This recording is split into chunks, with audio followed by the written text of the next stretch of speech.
Assalamualaikum warahmatullahi wabarakatuh. Bismillah, alhamdulillah, wassalatu wassalamu ala rasulillah wa ala alihi wa sahbihi wa man wala. Amma ba'du. Ahwadi fillah, rahimani wa rahimakumullah. Alhamdulillah, kita bersyukur kepada Allah Subhanahu wa taala kembali dipertemukan di majelis yang mulia ini bersama orang-orang yang insyaallah selalu dimuliakan oleh Allah Subhanahu wa taala di tempat yang mulia ini. Maka kita berharap dengan rasa syukur kita akan selalu dimuliakan di dunia wal akhirah. Salam dan salam tidak lupa kita aturkan kepada beliau panutan teladan kita Rasulullah Muhammad sallallahu alaihi wa ala alihi wasallam. Kita lanjutkan pembahasan kita di awal bab tentang al-khauf, di bab ke-50 tentang rasa takut. Setelah ayat-ayat yang kita baca mengawali bab ini oleh penulis Al-Imam An-Nawawi Asy-Syafi'i rahimahullah, kita beralih kepada hadis-hadis yang beliau sebutkan di sini. Kita masuk kepada hadis yang pertama. Tadi sore ini hadis yang sempat kita singgung juga berkaitan dengan apa tadi sore?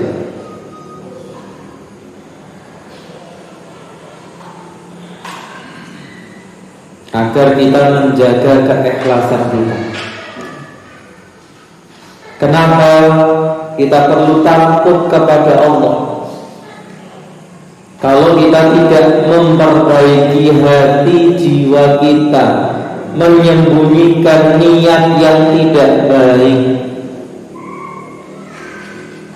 semua itu bisa Allah bongkar. Meskipun hati ini adalah tempat paling rahasia, penyimpanan paling tersembunyi, tapi bagi Allah tidak ada yang tersembunyi. Kenapa demikian? Mari kita baca hadis ini dari sahabat Abdullah bin Mas'ud radhiyallahu anhu. Beliau bercerita, hadatsana Rasulullah sallallahu alaihi wasallam, atau hadatsana Rasulullah sallallahu alaihi wasallam, bercerita kepada kami Rasulullah sallallahu alaihi wasallam, wa huwa shadiqul masduq, dan beliau adalah orang yang shadiq, berkata jujur, al-masduq, yang perkataannya dibenarkan, yaitu dibenarkan oleh Allah Subhanahu wa taala. Ini sebuah pembukaan yang mungkin tidak setiap hadis, bahkan bisa dikatakan mungkin ini salah satu dari yang saya tahu satu-satunya hadis. Tentunya dengan ilmu saya yang sangat sedikit, pengetahuan tentang hadis beberapa puluh atau ratus, ini yang ada awalnya apa? Beliau itu orang yang jujur, berkata jujur dan dibenarkan. Para ulama ketika menerangkan penggalan ini menjelaskan karena Abdullah bin Mas'ud ingin mengabarkan sebuah hadis dari Nabi SAW yang berisi perkara yang sangat mustahil diketahui waktu itu, yaitu tentang proses perkembangan janin di perut seorang wanita, di rahim seorang ibu. Maka hari itu belum ada USG, sehingga mengetahui, apalagi kamera. Jadi saya pernah mendapati foto perkembangan janin itu dari zipper hari per harinya, perkembangannya, waktu ke waktunya. Dan dia satu titik membelah terus membentuk apa? Gumpalan darah, gumpalan daging, berwujud manusia sampai menjadi janin yang sempurna. Itu sudah ada teknologi atau fotonya yang bisa memfotonya. Tapi waktu itu siapa yang punya teknologi sehingga yang dibicarakan ini benar dan sudah dibenarkan oleh Allah Subhanahu wa Ta'ala? Apalagi tentang amal manusia, ending kehidupan manusia. Maka seakan Abdullah bin Mas'ud ingin menegaskan ini perkataan yang sangat benar, tidak diragukan kebenarannya. Apa itu? Inna ahadakum yujma'u khalquhu fi batni ummihi arba'ina yawman nutfatan. Sesungguhnya setiap kalian dikumpulkan penciptaannya di perut ibunya selama 40 hari dalam wujud nutfah. Apa itu? Kita menyebutnya mungkin zikr, setitik. Yang setitik itu tentu berkembang selama 40 hari. Dari 1 membelah jadi 2, 2 jadi 4, 4 jadi 8. Prosesnya katanya seperti itu. Tsumma yakunu 'alaqatan mithla dzalik. Kemudian yang dari 1 titik tadi membelah selama 40 hari berubah berupa alaqah, segumpal darah. Mithla dzalik, juga semisal itu. Semisal itu adalah apa? Waktu. Itu selama 40 hari. Tsumma yakunu mudghatan mithla dzalik. Kemudian setelah menjadi gumpalan darah berubah menjadi gumpalan daging. Berapa lama? 40 hari. Tsumma yursalul malaku. Kemudian dikirimkan malaikat, 1 malaikat. Siapa yang diterjemahannya seorang malaikat? Apa diterjemahan itu? Beda-beda versi. 1 malaikat. Ada nggak yang seorang malaikat? Nggak ada. Alhamdulillah. Di tempat itu? Seorang malaikat. Nah itu dibetulkan. Yang terjemahannya. Nah ini malaikat apa orang gitu ya? Karena kadang kita kepleset lisan gitu ya, mengungkapkan 1 malaikat itu apa? Seorang malaikat. Padahal malaikat itu bukan orang. Kemudian dikirimkan 1 malaikat. Fatarfufu fihi ruha. Apa tugas malaikat ini? Yang pertama kali adalah meniupkan ruh kepada janin yang telah berusia 120 hari. Dan di sini ada permasalahan fikih. Apa itu? Jika janin telah berusia 120 hari kemudian keguguran, maka hukumnya hukum manusia, karena dia telah punya roh, dimandikan, dikafani, disolatkan dan dikuburkan. Tapi kalau usianya kurang dari 120 hari, maka dia tidak diperlakukan seperti jenazah manusia. Artinya tidak perlu dimandikan, dikafani, disolati, dikuburkan. Tapi dikuburkan iya. Dan dikuburkan, perhatikan, ini ada pernah yang menanyakan kepada saya, di mana dikuburkan? kurang dari 140 hari, 120 hari, bebas. Mau di kebun, di pekarangan rumah, nggak masalah. Tapi ingat, jenengan juga perlu melihat kondisi lingkungan. Ada sebagian lingkungan ternyata tidak nyaman. Kalau ada janin keguguran kurang dari 120 hari tadi dimakamkan di mana? Di seputaran rumah. Kalau memang bikin gelenian, apa gelenian?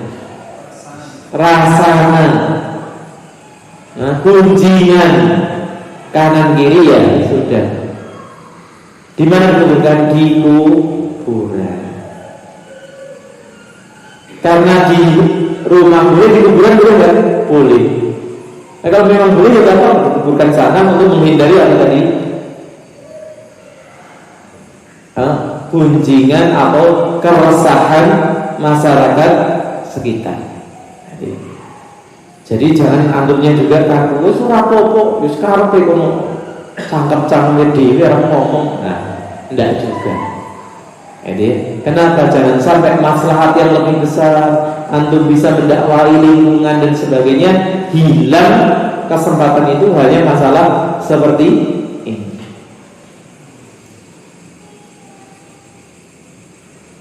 Jadi itu batasannya. Apa alasannya ini? Karena setelah 120 hari janin itu sudah ditiupkan roh. Berarti manusia yang sempurna. Wa yu'maru bi arba'i kalimatin. Kemudian malaikat ini diperintahkan untuk atau diperintahkan dengan 4 kalimat. Bikat birizkihi, untuk menuliskan rizkinya. Maka subhanallah, mau minyak harga 14.000 atau dulu berapa? 10.000 ya seliter itu, mau 24.000, mau 50.000, rezeki kita sudah ditulis. Ya orang bisa beli minyak goreng ya goreng, gitu ya. Ibu ayah Isa jadi bodoh, gitu ya. Mendoan bodoh. Oh ya, kalau digodok ya jangan mendoan gitu ya, dibacem malah sehat gitu. Subhanallah. Jadi jangan terlalu resah dengan urusan dunia. Sementara waktunya singkat dunia ini. Jadi jangan kemudian kita diresahkan dengan urusan-urusan dunia. Mau naik berapa kali lipat, yang memberikan rezeki kepada kita sama. Rabb yang memberikan rezeki kepada kita di saat murah, Dia juga yang memberikan rezeki kepada kita di saat apa? Barang-barang itu mahal. Dan rezeki kita sudah dituliskan. Jadi jatahnya memang bisa beli ya beli. Gak bisa ya berarti bukan rezeki kita. Wa ajalihi, demikian pula ajal kita. Berapa jatahnya? Yang jatahnya belasan, yang jatahnya puluhan tahun, semua sudah tertulis. Wa amalihi, amal kita pun juga sudah ditulis. Tapi, nah ini agak berbeda. Karena amal ini menentukan apa? Bahagia tidak bahagianya kita di mana? Di akhirat. Termasuk yang terakhir, wasyaqiyun aw sa'idun. Apakah dia orang yang celaka ataupun yang berbahagia? Maka kalau urusan rezeki kita tidak terlalu dipusingkan, urusan umur tidak terlalu dipusingkan, karena kalau itu sudah selesai, berarti selesai telah urusan kita di dunia. Nah, yang perlu dipusingkan adalah apakah kita beramal dengan baik? Apakah kita termasuk orang celaka atau bahagia? Loh, bukankah sudah dituliskan Ustaz? Iya, sudah dituliskan. Tapi kita tidak tahu apa yang dituliskan. Yang kita tahu, Allah mengatakan apa? Fa'alhamaha fujuraha wa taqwaha. Bahwa jiwa kita ini sudah ditunjukkan mana yang fujur, yang jelek, yang jahat, yang maksiat, dan mana yang takwa, yang baik.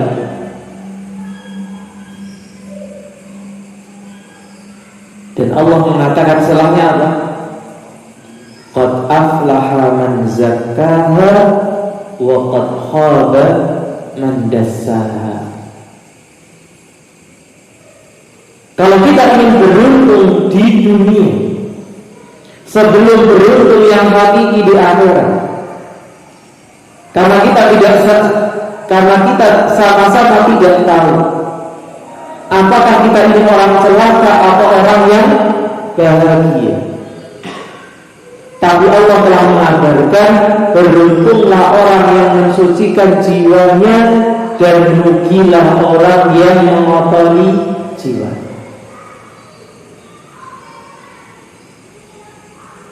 Maka tugas kita berusaha sungguh-sungguh. Kalau rezeki, kalau ajal itu berusaha secukupnya, sesuai dengan ikhtiarnya. Tapi kalau ini sudah ada janji-janji, walladzina jahadu fina lanahdiyannahum subulana. Yang bersungguh-sungguh mencari jalan Allah ditunjukkan mana itu jalannya Allah. Maka dalam amal, dalam kebahagiaan kita berusaha, karena kita tidak tahu apa amal kita, apa ending kita. Dan dari sini pula apa yang diterangkan para ulama tentang catatan malaikat yang pernah kita singgung. Hadis tentang apa? La ya'udul qadara illa doa. Tidaklah menolak takdir kecuali doa. Atau hadis man ahabba an yunsha'a lahu atharuhu wa yubsata lahu rizquhu. Orang yang ingin apa? Dipanjangkan umurnya, diluaskan rezekinya. Apa kuncinya? Falyasil rahimah, maka sambung tali silaturahim. Loh, katanya rezeki sudah ditakdirkan, ajal sudah ditulis, ditakdirkan. Kok takdir bisa ditolak dengan doa? Rezeki bisa diluaskan, umur bisa dipanjangkan dengan menyambung tali silaturahim. Maka di antara maksud yang dimaksudkan di situ, kata para ulama apa? Yang tertulis di catatannya malaikat. Yang tertulis di situ masih bisa berubah. Berubahnya apa? Dengan doa. Berubahnya apa? Tali silaturahim. Sedangkan yang tidak bisa berubah yang di lauhil mahfuz. Karena bisa jadi yang tertulis di catatan malaikat adalah takdir yang pertama sebelum adanya doa, sebelum dia menyambung tali silaturahim. Kemudian Sahabat Abdullah bin Mas'ud radhiyallahu anhu melanjutkan apa yang sabdakan oleh Nabi SAW. Walladzi la ilaha ghairuhu. Ini perkara yang sangat penting, karena tidaklah Nabi SAW bersumpah kecuali perkara ini penting. Dan demi yang tidak ada sesembahan yang berhak disembah dengan benar kecuali Allah, tidak ada selain Allah. Inna ahadakum la ya'malu bi amali ahli jannah hatta ma yakunu bainahu wa bainaha illa dhira'un. Sesungguhnya ada di antara kalian yang beramal dengan amalnya penduduk surga. Apa amalnya penduduk surga? Ketaatan, kebaikan. Hatta ma yakunu bainahu wa bainaha illa dhira'. Sampai-sampai tidaklah antara diri orang tersebut dan surga ini kecuali satu hasta. Jarak apa? Sebagian mengartikan jarak umurnya, seperti Syaikhul Utsaimin mengatakan jarak umur. Sebagian yang lain jarak dengan surga yang seharusnya kalau dia benar-benar mengamalkan amal-amal tersebut ikhlas. Dan ini yang pernah kita terangkan. Karena hadis ini bagi sebagian orang menjadi syubhat. Loh, orang beramal sepanjang hidupnya ketaatan, kebaikan, sampai-sampai surga itu sudah tinggal satu hasta lagi. Apa yang terjadi? Fayasbiqu alaihi kitabu. Maka kemudian dia didahului oleh Alkitab. Apa maksudnya didahului kitab?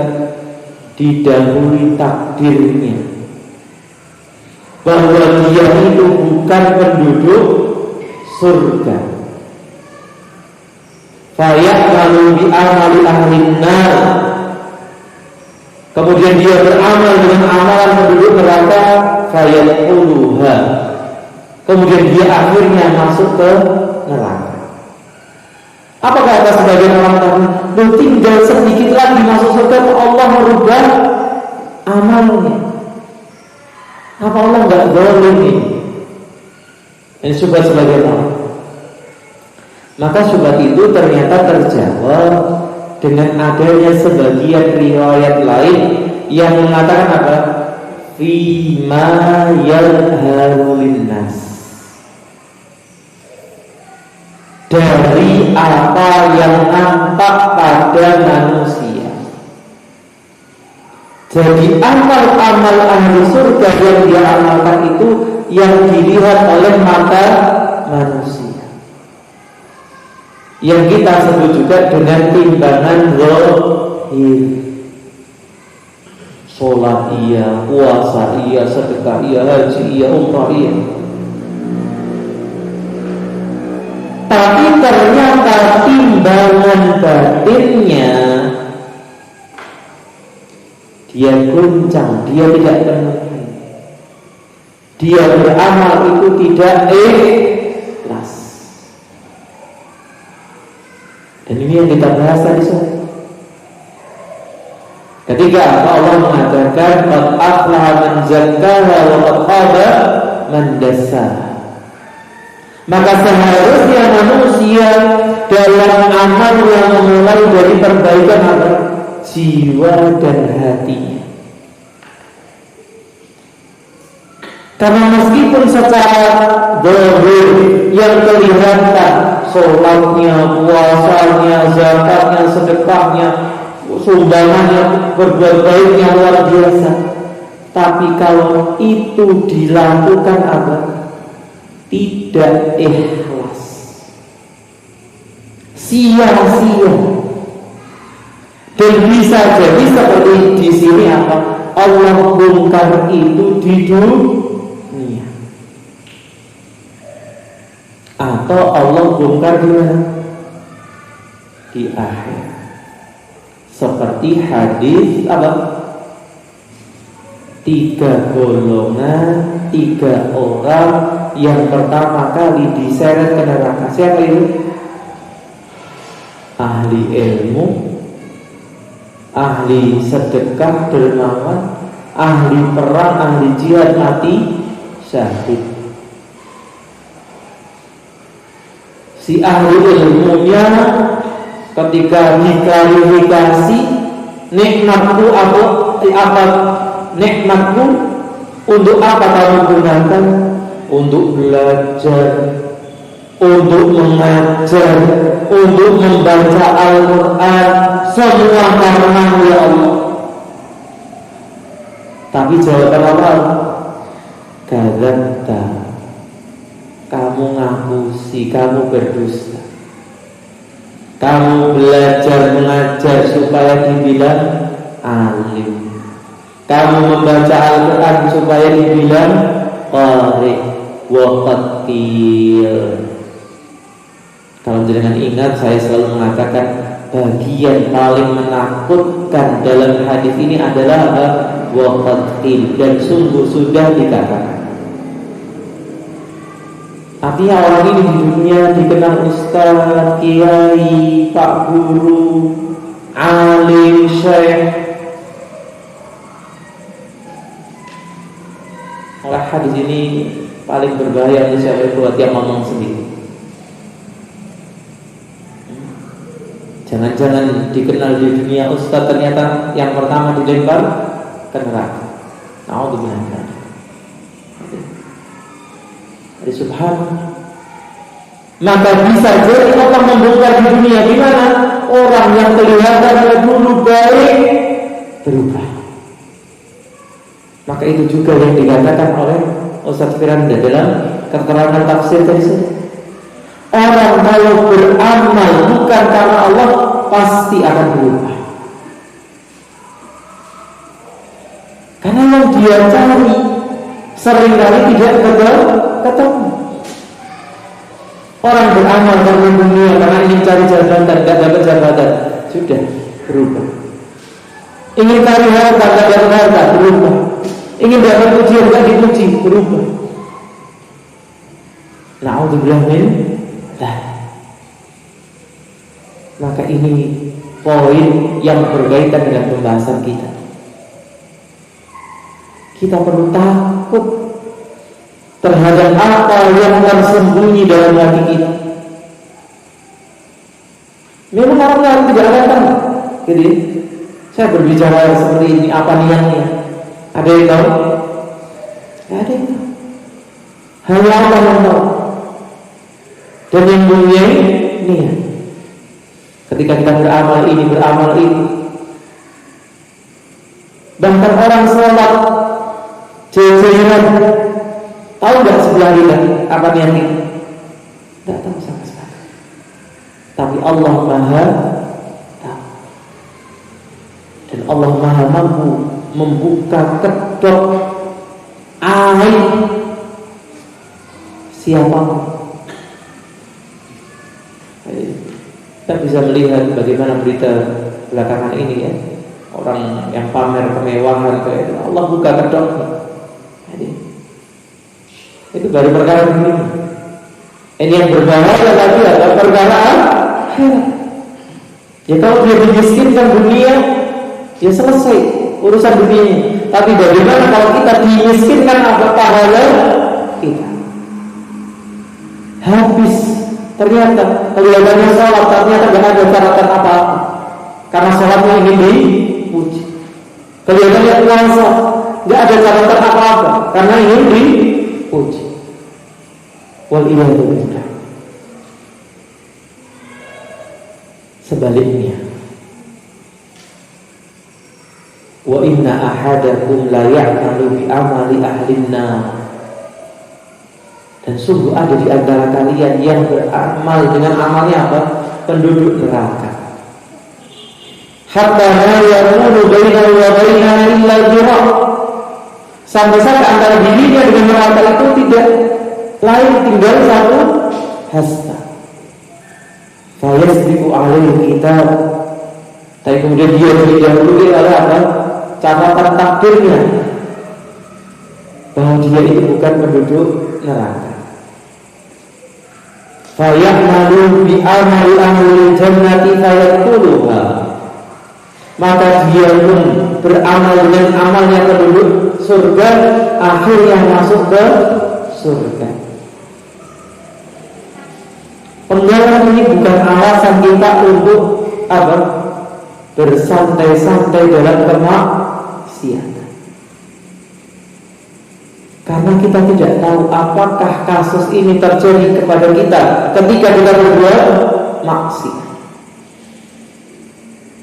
Karena hadis lain tentang takdir, ketika Rasulullah mengabarkan bahwa penduduk surga sudah dituliskan, penduduk neraka sudah dituliskan. Apa kata salah sahabat? Falima na'mal. Lah kalau memang sudah ditulis semuanya, buat apa kita beramal? Apa jawab dia? Kullun muyassarun lima khuliqa. Setiap orang dimudahkan kepada takdir yang dia diciptakan untuk.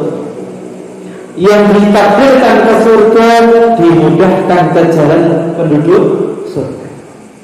Yang ditakdirkan ke neraka dimudahkan menuju amalnya penduduk neraka.